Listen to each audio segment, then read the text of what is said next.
Assalamu alaikum wa rahmatullahi wa barakatuh.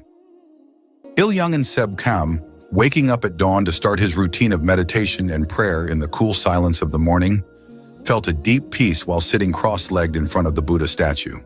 He also regulated his fate and focused on inner harmony. He was known as a wise person and had a significant influence in his community. It was natural that city residents often came to the temple to ask for spiritual advice or seek peace after facing life's problems. Even though they lived in peace and full of spiritual faith, they could not ignore the fact that the physical world could also be affected by unexpected events. One morning, Il woke up with a strange feeling. His body felt weak, and when he tried to continue his morning routine, he walked to the park to meditate. However, he felt dizzy and his body started shaking. After a few weeks of feeling his condition worsen, he finally decided to seek help.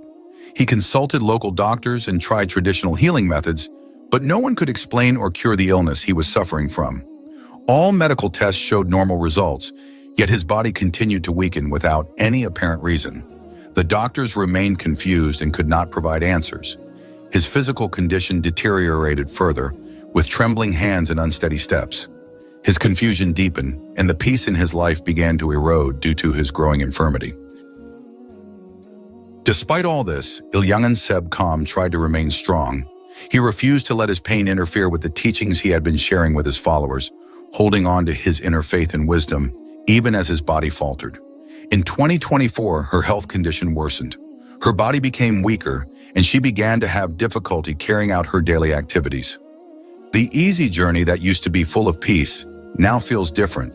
Her followers started to feel deep anxiety. Some of them were worried about her condition and wondered how to help UPROAR, who they respectfully followed. Despite her deteriorating health, she still tried to maintain her religious values. However, it seemed that her time was running out.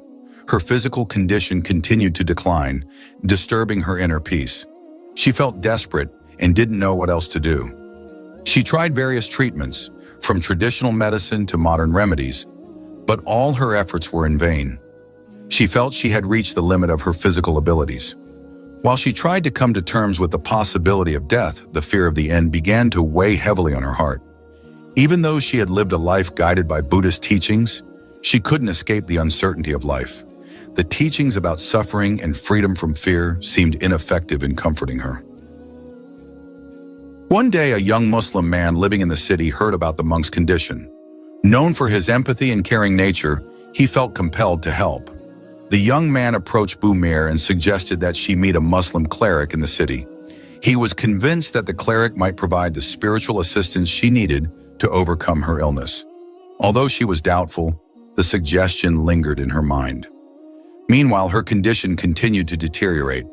One day she collapsed. The Muslim youth and several followers who were with her panicked and immediately tried to provide assistance. But everything felt in vain. The monk was no longer breathing, and it was as if his life had ended after he fell. The atmosphere was very chaotic. Around the scene of the incident, the Muslim youth who accompanied him immediately ran to the house of a cleric named Abdul Khadir, who was known as an expert in ruqya or spiritual healing by reading verses of the Quran. In a state of panic and tension, the young man told the cleric that the monk was in a very critical condition, and it seemed that he had died. Without a doubt, the cleric immediately rushed to the monk and began the process of ruqya. Around them, some people who witnessed the incident began to pray in their hearts, hoping for a miracle. Amazingly, during the ruqya process, which took place with full reverence and trust, extraordinary changes began to occur. This extraordinary incident left the witnesses in awe. Buddhist friends who knew the monk and had accompanied him for a long time could not believe what they had witnessed.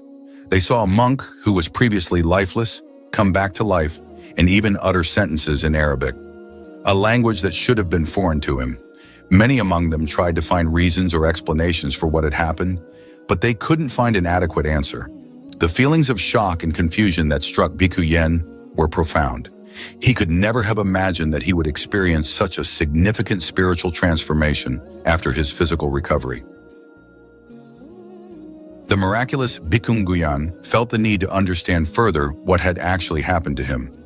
The Muslim youth who had helped him brought a video recording of the Ruqya process.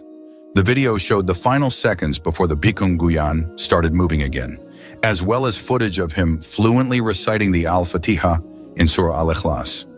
When he watched the video, he felt very confused.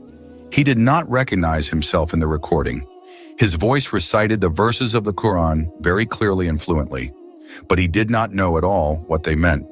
He felt as if there was an extraordinary power that had controlled him at that time. Curiosity arose within him. He wanted to know more about Islam and what he had just experienced. Was there a rational explanation for this incident? How could he recite verses from the Quran so fluently without any prior knowledge? These questions lingered in his mind. As a Buddhist monk, he had always been taught to seek enlightenment through meditation and self-understanding. However, this extraordinary spiritual experience shook his beliefs. He began to doubt the Buddhist teachings he had always held on to. This inexplicable event made him rethink the meaning of life and wonder whether there might be a greater truth that he had yet to discover. The extraordinary event that had changed his life left him contemplating deeply, wondering if it was a sign from a higher power. B feels that he cannot go back to his old life. He feels that something greater has touched him, and he wants to understand more about what he has experienced. Even though he lived in a Buddhist society, he began to hide his intentions and started a new search with a heart full of curiosity. He looked for various books about Islam. He read books that explained the basics of Islamic teachings, such as the Pillars of Faith, the Pillars of Islam, and the history and life of the Prophet Muhammad. Every page he read deepened his curiosity. Besides reading, he also sought opportunities to discuss with several Muslims living in the city. During these discussions, he tried to understand key concepts such as Tawheed, the oneness of God, and the importance of worship in Islam. A cleric he spoke with emphasized the significance of life after death and how acts of worship in Islam lead to the ultimate goal, peace and eternal happiness. Every word the cleric spoke resonated deeply with B. After much reflection, study, and discussion, B finally felt convinced that Islam was the only right path. He experienced a peace he could not express in words. Islam had provided him with answers to all his previous confusion and inner struggles. Aware that his decision would surprise his Buddhist friends and followers, B felt the time was right to embrace his new faith. With strong determination, he decided to declare the Shahada, the two statements of faith that affirm one's belief in Islam. With great emotion, he recited the Shahada, Ashhadu an la ilaha illallah wa ashhadu anna Muhammadan Rasulullah. I bear witness that there is no deity worthy of worship except Allah, and I bear witness that Muhammad is the messenger of Allah. This marked a significant turning point in B's life. However, his decision caused mixed reactions among those close to him, especially his friends and followers at the temple. Some felt confused, while others were deeply disappointed. Despite this, B remained firm in his faith, embracing his new path with unwavering conviction. They could not understand why a monk who had dedicated his life to the teachings of Buddhism suddenly left the path he had been on for so many years. Some of his followers felt betrayed, while others tried to find reasons for this big decision. Nam said patiently to my Perahan, Eng Ar Isan, and Tuan. Sabikutnya, in the Buddhist unit, saw with their own eyes how the monk they had known all this time, who was full of calm and wisdom, became a more peaceful person after embracing Islam.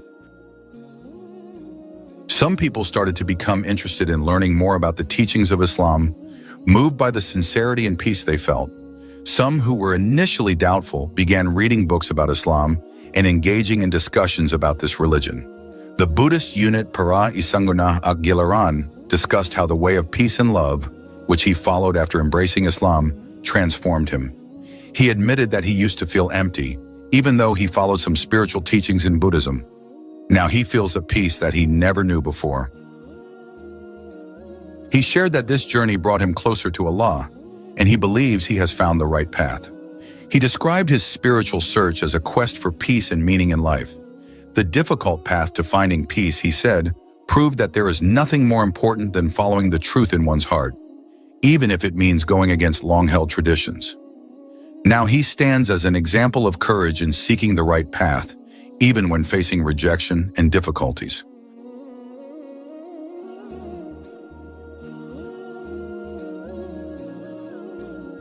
This is the end of our video.